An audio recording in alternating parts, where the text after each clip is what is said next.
I'm sure we've all ordered a pizza late at night. Being on the receiving end, it's a pretty simple process.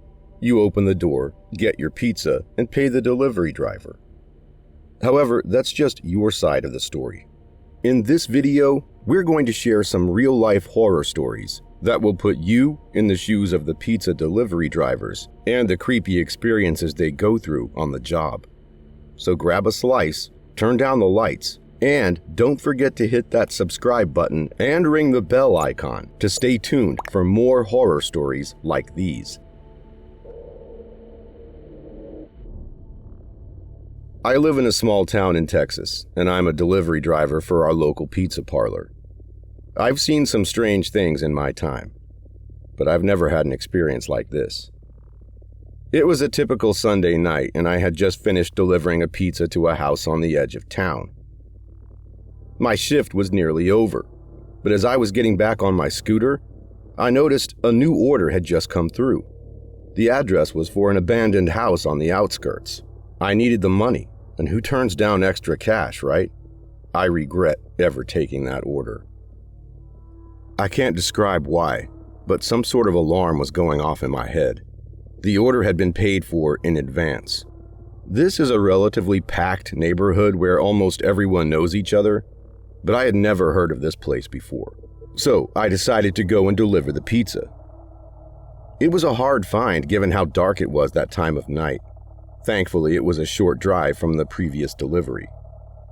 But as I got closer to the house, this feeling of discomfort started creeping up on me. It sounds cliche as I write this, but it was an old house with boarded up windows and a rusty front door. As I parked my scooter in front of the house, I felt a chill run down my spine. It was like the house knew someone had just arrived. I tried to shrug it off and walked up to ring the doorbell. After a few moments, an old woman answered the door. She was hunched over and looked like she hadn't seen the light of day in years. I thought for a second, this lady wants a pizza? She looked me up and down and for some reason gave this faint smile and told me to leave the pizza on the porch. As I turned to go, she whispered something that made my blood run cold. Be careful and don't look behind you on your way out. I thought, well, that's a weird thing to say. Why can't I look back? What would happen if I did? I wanted to get out of there as soon as possible, so I didn't think much of it, and got my phone out to walk back to my ride and leave immediately. This was all until I heard a noise coming from behind me. I'll never forget that sound. If I had to describe it, it would be like a bag of wet meat hitting the floor. Instantly, it popped in my head. Maybe the old lady might have fallen down. This is where I screwed up. I turned around and couldn't believe what I saw. She was standing perfectly still, pointing at me. The next words I heard from her might have traumatized me. She said, "Shouldn't have turned around." I remember sweating as I packed my bag and hopped on my scooter to get out of there. The old lady didn't move an inch, and then she was out of my view. As I rode off, I had this constant feeling of uneasiness. Nothing like this had ever happened to me, and her face was all I could think about. And that god-awful sound. What made that sound? I kept asking myself. I was about 20 minutes away from the pizza place when I looked back in my rearview mirror and couldn't believe my eyes. For a split second, I saw the old lady on the back of my bike pointing at me in the mirror. I immediately turned around, and nothing was there. I'm pretty sure I ran a few red lights trying to get back to safety, but I just had to see some people, and it had to be soon, or I felt like I would collapse right there. I can't explain it, but after that incident, I could feel like her hands were wrapped around me, gripping me tight. This continued for a while. When I went a little farther down the road and into a relatively lit suburban neighborhood, I could feel myself calming down a bit. Since that night, I promised myself I would never go out of my way to accept any orders from anyone other than my usual customers. It was just another night on the job.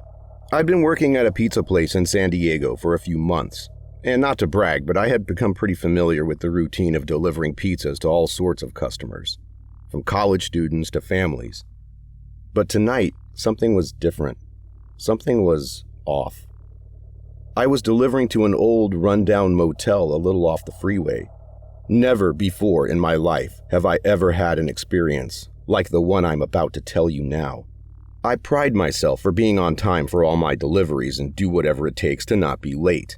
This motel, however, I've never seen this place before, so I got kind of lost trying to find it. When I pulled up, the atmosphere felt bizarre, like straight out of a slasher film. The neon sign outside the motel was flickering, and the paint on the building was peeling.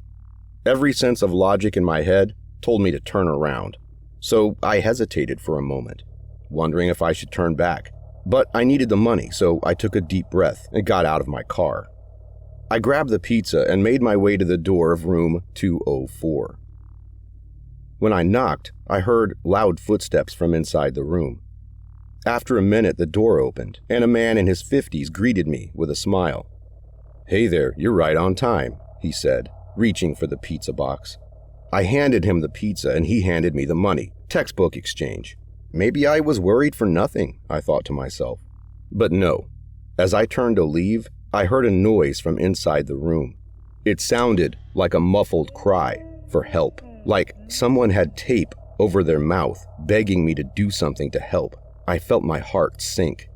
"Is everything okay in there?" I asked, turning back to the man. I didn't know what I expected to hear. He didn't seem the type of person, but then again, who does? He smiled again, but this time it felt forced. Like he was annoyed I was still there. And worst of all, I was asking questions. "Oh yes, everything's fine. Just some noise from the TV," he said. I wasn't convinced, but I didn't want to push it, so I nodded and left. As I got back in my car and started driving away, I couldn't shake the feeling that something was wrong. I decided to circle back and check on the motel room. This is why they say not to try to be a hero. When I got back to the motel, I parked my car a little ways off and made my way back to the side of the room. I heard the same muffled cries coming from inside. I tried to open the door, but it was locked. I peeked through the window to get a better look, but couldn't see a thing. That's when I noticed something strange about the lock. It looked like it had been tampered with. The next thing I heard were footsteps coming from behind me. I turned around and saw the man from the motel room walking towards me, holding a knife. "What are you doing here?" he asked, his voice cold and menacing. "I heard someone crying in there," I said, trying to keep my voice steady. "That's none of your business," he said, his eyes glinting in the moonlight. "Now what do I do about you?" At this point, my heart is racing. I started wondering if I could take this old man on in a fight. But with the knife and my small frame, I knew there wasn't much I could do, besides get out of there and call the cops. I turned to run, but he caught me by the arm and pulled me back. "Where do you think you're going?" he said, tightening his grip on my arm. I struggled to break free, but he was too strong. He dragged me back to the motel room and shoved me inside. I saw her lying on the bed, her face bruised and swollen. She looked up at me with pleading eyes, but she and I were in the same boat now. The man was distracted by something outside, and I saw my chance. I grabbed the pizza cutter from the box and lunged at him. He managed to dodge, but I kept swinging. Finally, I managed to slice his arm, and he stumbled back, dropping the knife. At this point, I ran as fast as I could back to my car. The old man was still recovering from the cut, so he didn't chase me. I hopped into my car and got out of there as fast as I could. When I got to the nearest gas station, I dialed 911. Maybe there was still a chance the woman could be saved. My job was done. It was in the police's hands now.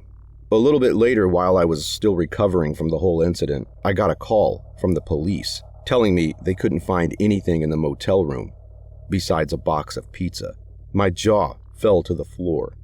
I couldn't believe what I was hearing, but I knew what I saw and what I went through. There wasn't much I could do after that besides pray for the safety of that woman.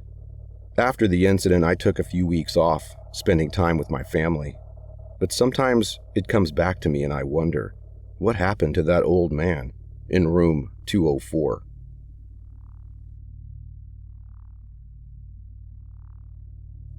I was making my rounds as a pizza delivery guy, scrolling through the orders on my phone, and one caught my eye. A large pepperoni pizza to be delivered to the local hospital. That sounds like fun. You know, like every trip to the hospital is. If you can't tell, I hate going to hospitals. But there was a pizza to be delivered, and I guess I was the man for the job.